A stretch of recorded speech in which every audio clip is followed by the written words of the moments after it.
Ayo teman-teman, sebelumnya silakan di subscribe, aktifkan notifikasinya, like and share. Assalamualaikum warahmatullahi wabarakatuh teman-teman. Hari ini kita akan menjumpai salah satu ustadz dan kita akan ajak collab lagi. Kita akan wawancarai. Kemarin sudah kita bikin part satunya dan alhamdulillah luar biasa. Dan hari ini kita mencoba untuk membuat part untuk keduanya. Oke, so simak videonya sampai selesai.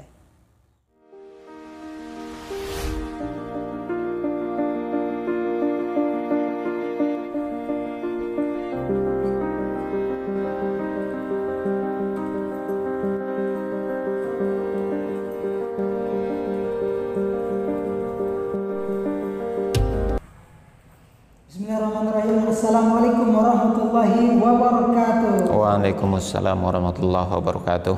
Ya. Baik teman-teman, kita podcast untuk part kedua. Saat ini bersama Ustadz Muji SAG MPDI, yang mana inilah buku beliau kemarin dan sekarang sudah ada di tangan saya, yaitu buku Ajaran Tauhid dalam Perspektif Alkitab dan Al-Quran. Jadi saat ini kita akan membedah isi dari buku ini, tentunya bersama penulisnya langsung ini. Ya, amin. Jadi kita langsung ke pembahasan ini. Boleh, silakan. Tentang ajaran tauhid dalam perspektif Alkitab dan Al-Quran. Pertanyaan yang pertama itu adalah Ustaz, apakah agama Nasrani itu punya ajaran tauhid juga Ustaz? Oh gitu, ya. Baik, bismillahirrahmanirrahim. Kita mulai dengan baca kata-kata Nasrani ini dengan Kristen memang perlu kita tengahkan lah dulu. Betul. Karena sebahagian dari umat tetangga, umat sebelah bahasanya kan begitu ya. Dan bahkan di sesama kita juga umat Islam pun terpancing terkadang menyebut dengan kata-kata Nasrani. Ya. Nah, dan sebagian lagi ada mengatakan Kristen. Sebetulnya penyebutan dari Nasrani dan Kristen itu dua hal yang berbeda juga. Nasrani yang berasal dari kata-kata Nazaret.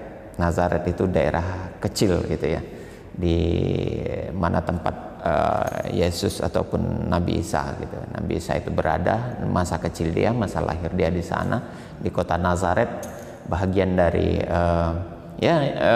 Israel itu sendiri di sana, Bethlehem itu sendiri. Dan disitulah orang-orang yang mengikuti kepada kaum ajaran Nabi Isa atau Yesus itu, nah itulah orang-orang Nazaret awalnya, kota Nazaret itu. Nah, sehingga perubahan kata Nazaret itu menjadi Nasrani, dipakai Nasrani. Di dalam Al-Quran juga banyak kata-kata Nasoro. Nah, Allah sendiri menyebutkan Nasrani, para pengikut kaum Hawariyun itu sendiri gitu kan. Sementara di dalam Al-Quran maupun di dalam masa hidupnya Isa atau Yesus sendiri tidak dikenal itu kata-kata Kristen. Oh, jadi kata-kata Kristen itu di zamannya Yesus atau Nabi Isa itu nggak ada? Nggak ada. Tidak dikenal. Mereka tidak mengenal nyebutan Kristen. Kristen itu kan ya Kristos, artinya ya orang-orang yang mengikuti Yesus gitu. Kekristenan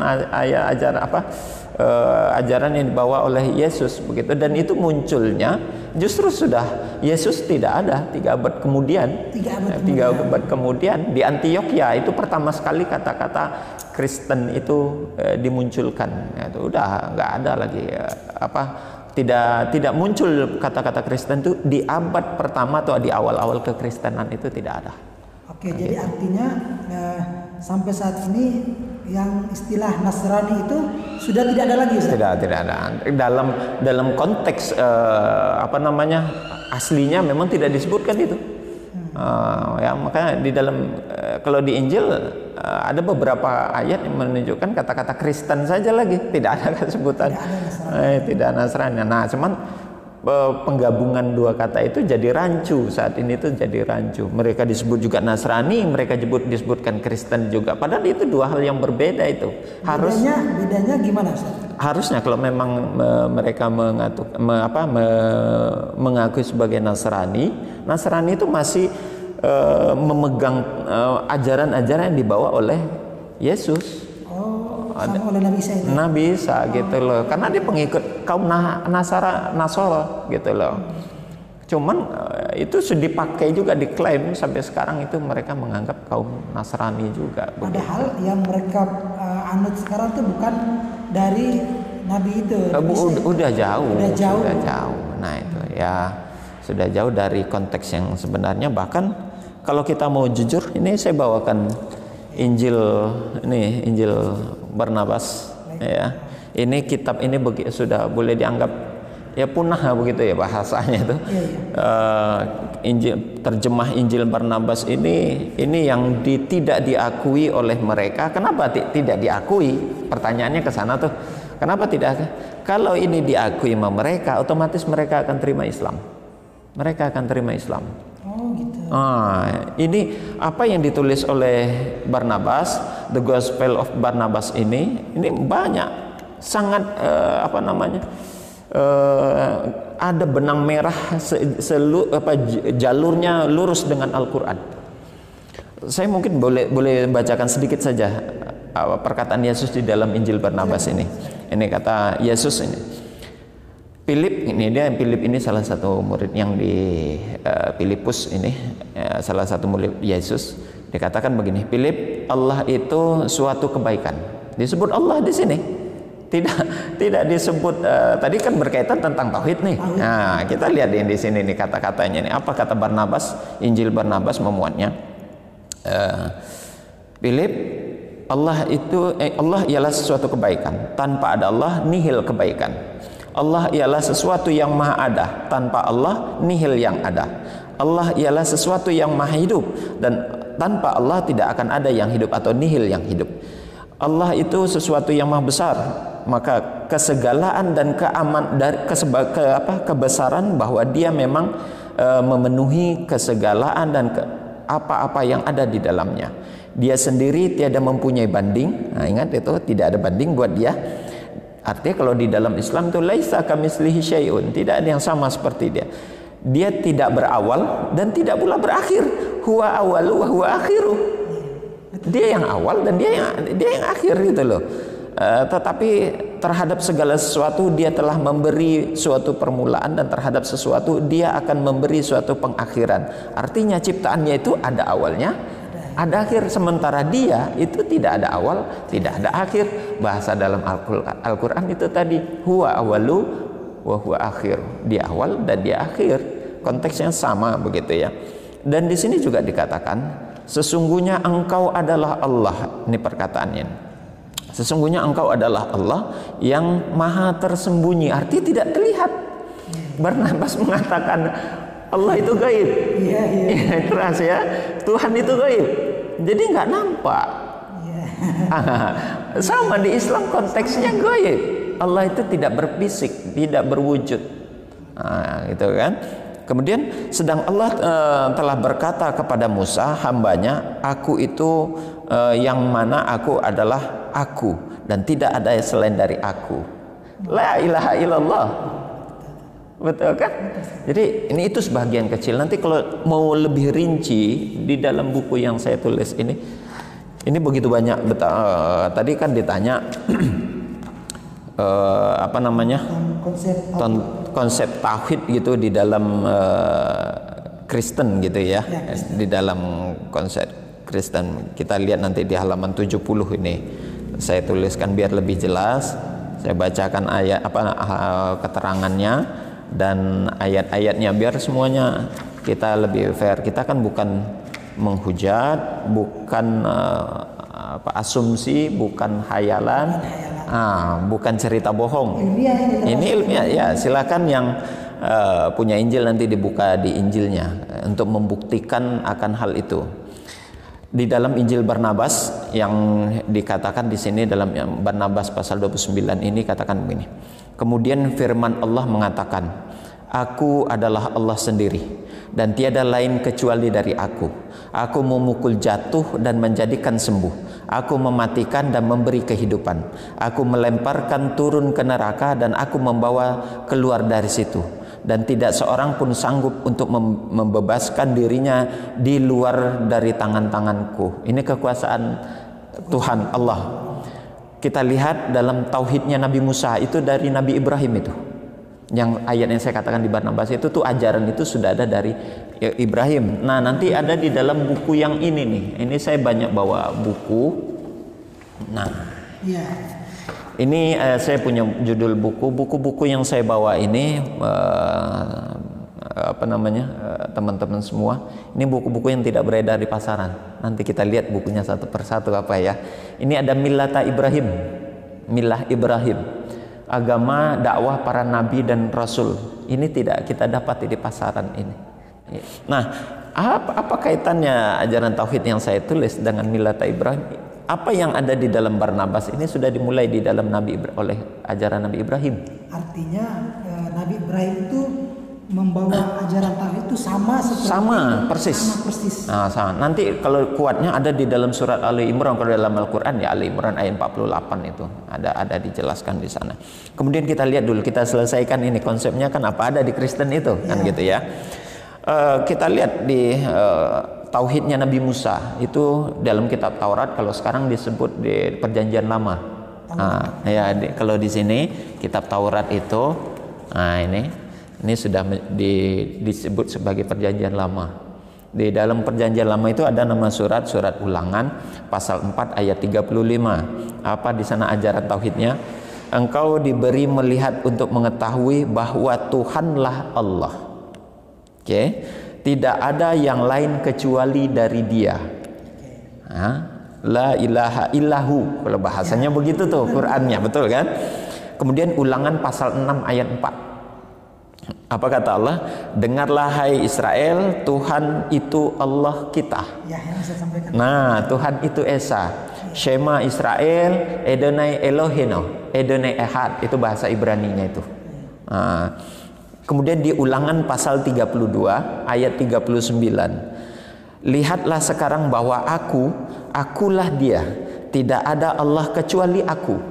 Akulah yang mematikan dan akulah yang menghidupkan. Aku telah meremukkan, tetapi akulah yang menyembuhkan. Dan seorang pun tidak ada yang dapat melepaskan tangannya dari aku. Apa yang dikatakan oleh Injil Barnabas tadi, itu diulang lagi dalam kitab Ulangan. Jadi kenapa logika berpikirnya, kenapa ini dia tolak? Sementara di dalam kitab Ulangan itu ada kata-kata Barnabas di sini.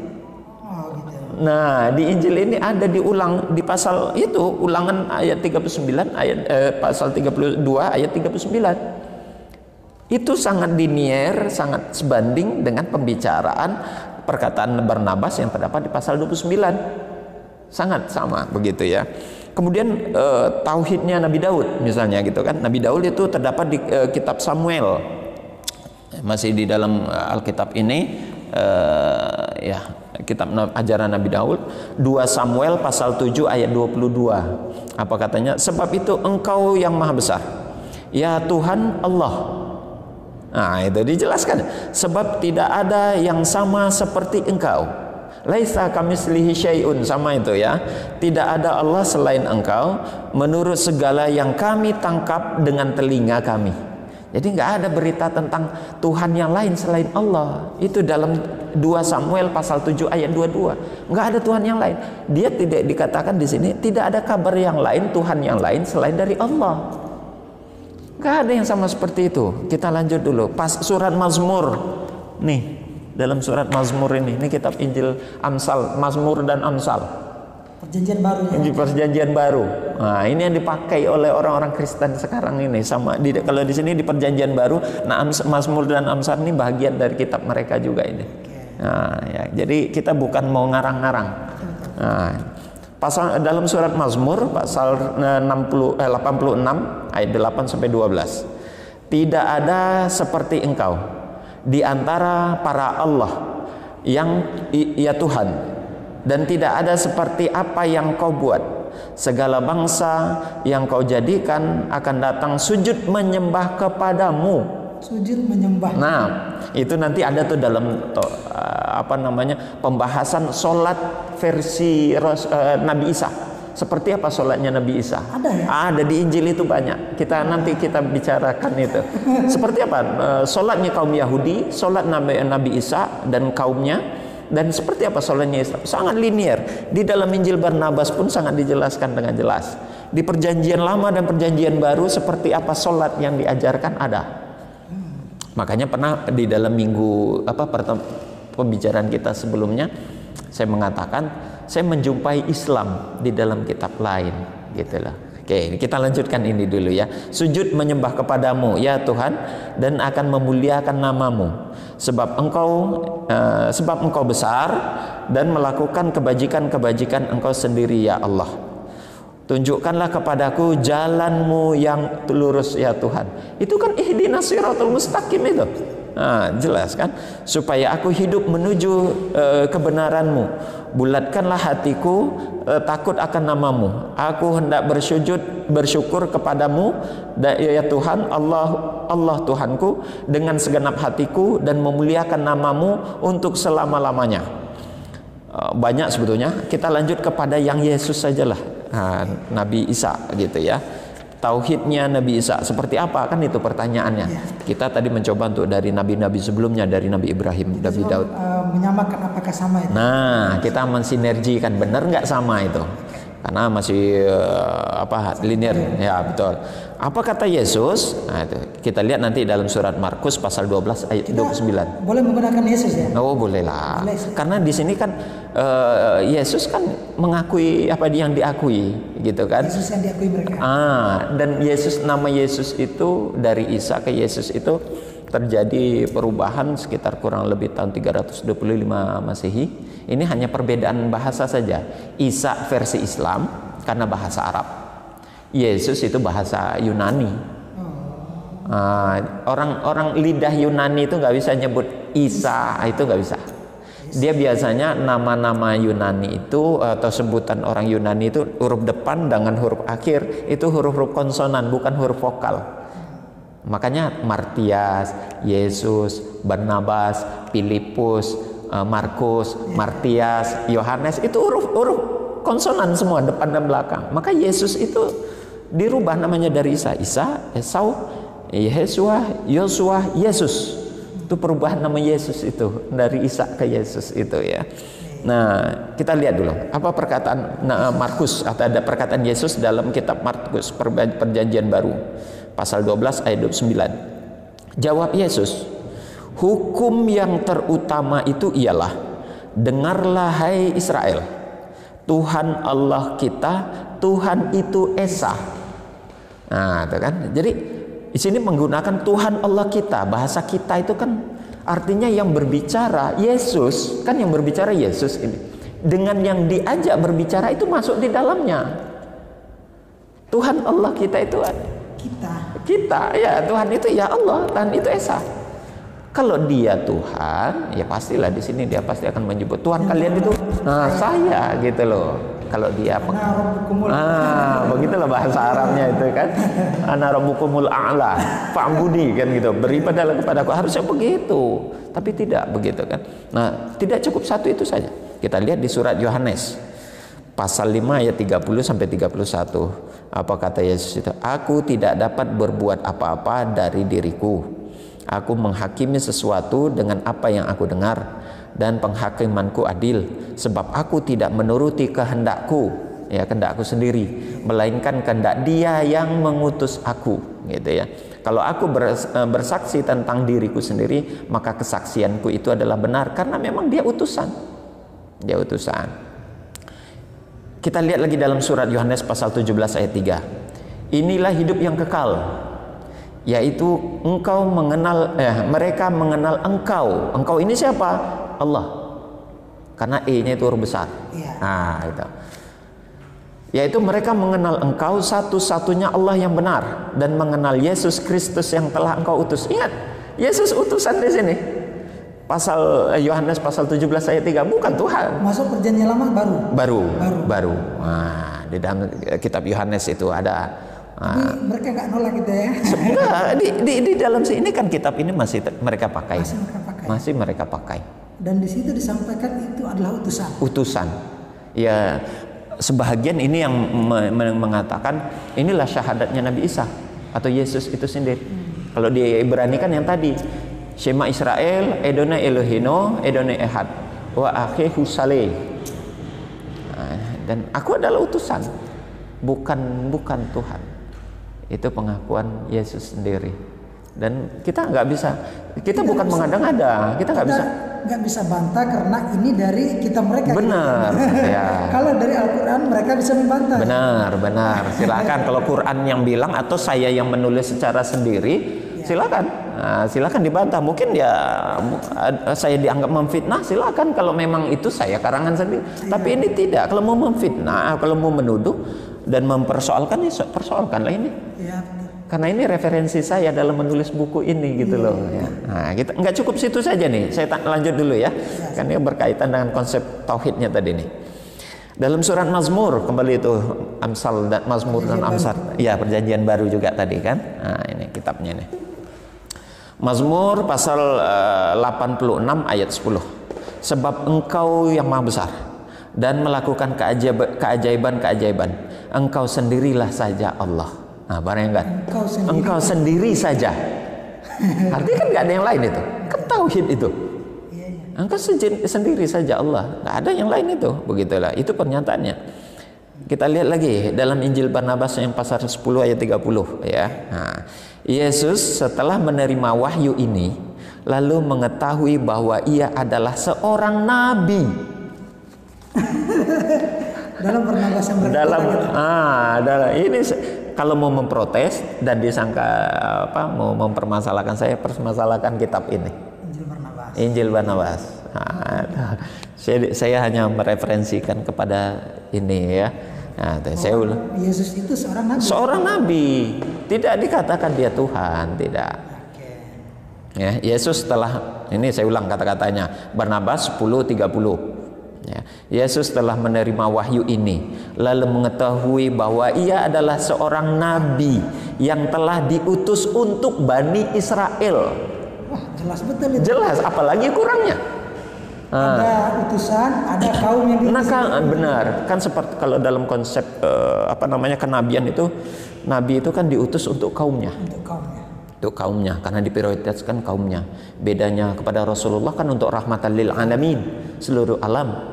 Nah, kepada Isa, kepada Yesus di sini dikatakan bahwasanya dia hanya diutus untuk Bani Israel. Yesus naik lagi Daud. Benar. Bahkan mereka satu jalur itu. Satu jalur. Ya, untuk Bani Israel itu. Benar, makanya jadi, tadi Isa melanjutkan dari nabi-nabi sebelumnya. Benar. Inilah garis benang merahnya tuh ada di sini. Ya, milah Ibrahim. Nah, itu ada benang merahnya ada di sini tuh, gitu tuh. Ya, jadi pernyataan itu begitu kuat dan begitu banyak ya. Jadi kalau kalau dikatakan tidak ada ajaran tauhid dalam Injil, tidak usah Injil lah kita sebut, dalam Taurat, kita mulai ke Taurat, Zabur, Injil. Mazmur ini kitab yang dirujuk referensinya kepada Nabi Daud, kitab Zabur. Mazmur ini bahasa Ibrani, sebutan lain dari Zabur. Ya. Zabur, Mazmur. Jadi kitab Nabi Daud dari sini nih. Gitu ya. Jadi makanya kitab Mazmur yang dari Nabi Daud, perjanjian lama, kitab Taurat dari Nabi Musa, dan di dalamnya sekaligus ada perjanjian baru yang dari Injil itu Nabi Isa.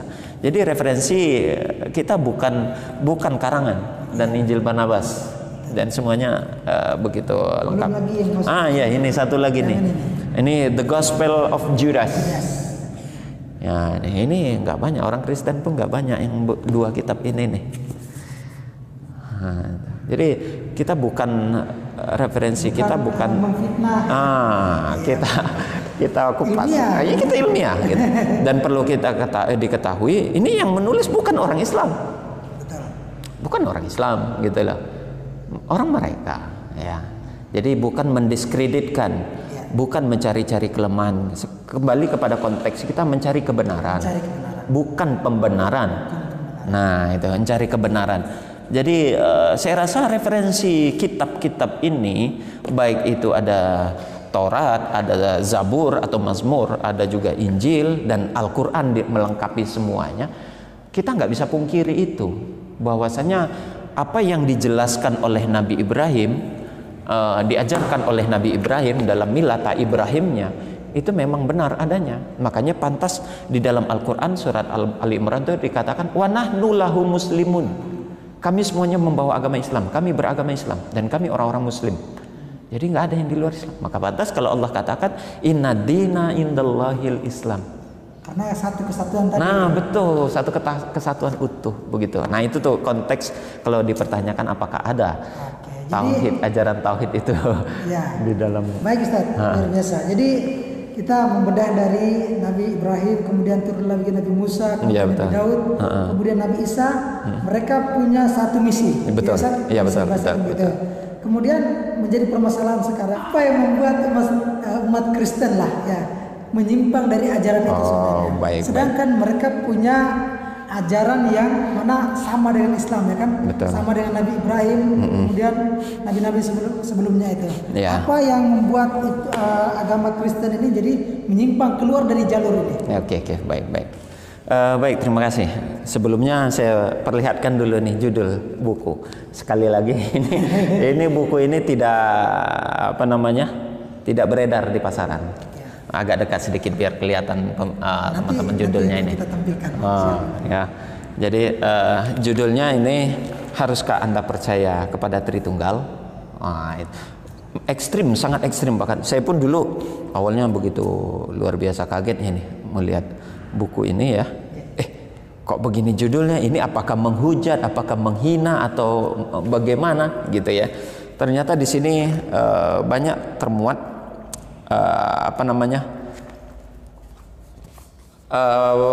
larinya konsep tauhid ketuhanan yang dibawa oleh nabi-nabi sebelumnya sampai kepada ajaran Kristen sekarang ini nih. Penyimpangannya. Kalau mau saya ceritakan panjang di sini, waktunya nggak cukup. Saya ngambil inti-intinya saja mungkin ya. Saya ngambil inti-intinya saja nih, biar simpel begitu ya. Awal dari Ibrahim kita sudah sebutkan tadi ayat-ayatnya ya, bahwasanya dari Ibrahim, Nabi Musa, Nabi Daud, Nabi Isa, bahkan sampai Rasulullah sendiri gitu kan, konsepnya tauhid. Itu konsepnya tauhid ya. Nah, kenapa terjadi adanya perubahan pergeseran keyakinan ketika masa invasi atau jajahan kaum Romawi ke Israel waktu itu, yang dimana mereka pada pertemuan video kita pertama saya sebutkan tentang menyinggung tentang kaum paganisme, bahwa di sana itu orang Yunani dia itu menjajah Israel tidak hanya menjajah secara konteks kebangsaan, tapi tidak hanya sekedar ideologi, tapi teologi juga. Teologi itu konsep ketuhanan dan keagamaan. Ya, religionnya juga diadopsi dan di sana terjadi penggabungan sinkretisme ajaran. Dicampur adukkan kaum paganisme dengan konsep ajaran Nabi Isa. Ya, puncaknya itu nanti ada pada masa konsili Nicea tahun 325 Masehi. Konsili Nicea itu kalau bahasa kita itu konsili itu muktamar, seminar, pertemuan rapat besar begitulah. Dihadiri oleh pemuka-pemuka agama yang saat itu tuh sebetulnya sudah di bawah kekuasaan Raja Konstantin Yunani. Setelah ditaklukkan. Iya, setelah ditaklukkan. Saya karena ingin singkat cerita saja karena nanti panjang ceritanya itu. Nah, di saat itu tuh di dalam konsili itu terjadi satu kesepakatan.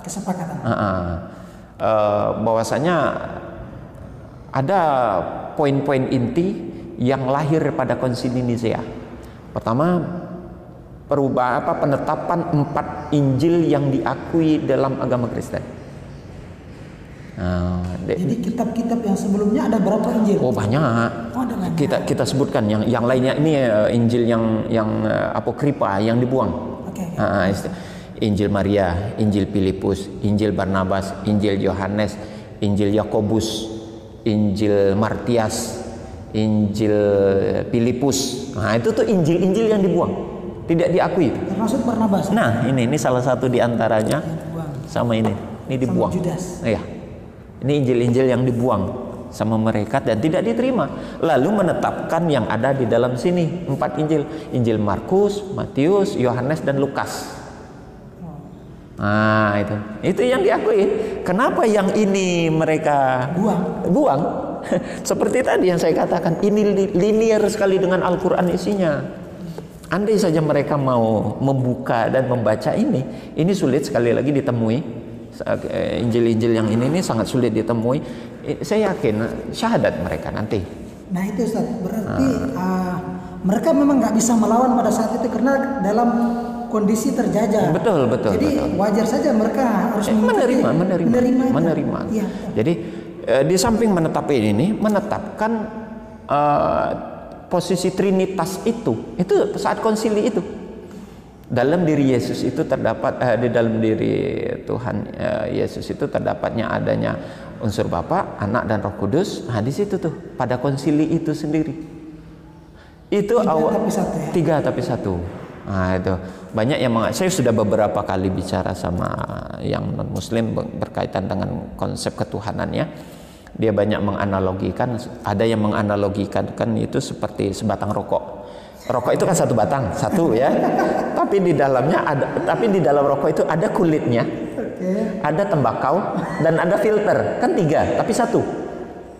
Ya, ada yang menganalogikakan seperti buah apel. Ada kulitnya, ada isinya, ada bijinya. Tapi 1 disebut apel.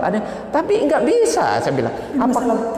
Ini pertama konsep ketuhanan. Yang kedua, analogi rokok maupun apel itu mereka punya fungsi masing-masing dan tidak punya bisa menjadi satu kesatuan. Logikanya begini, pembungkus rokok apa bisa menjadi tembakau? Kan nggak bisa. Betul. Tembakau apa bisa menjadi filter? Kan nggak bisa. Artinya itu analogi yang begitu lemah.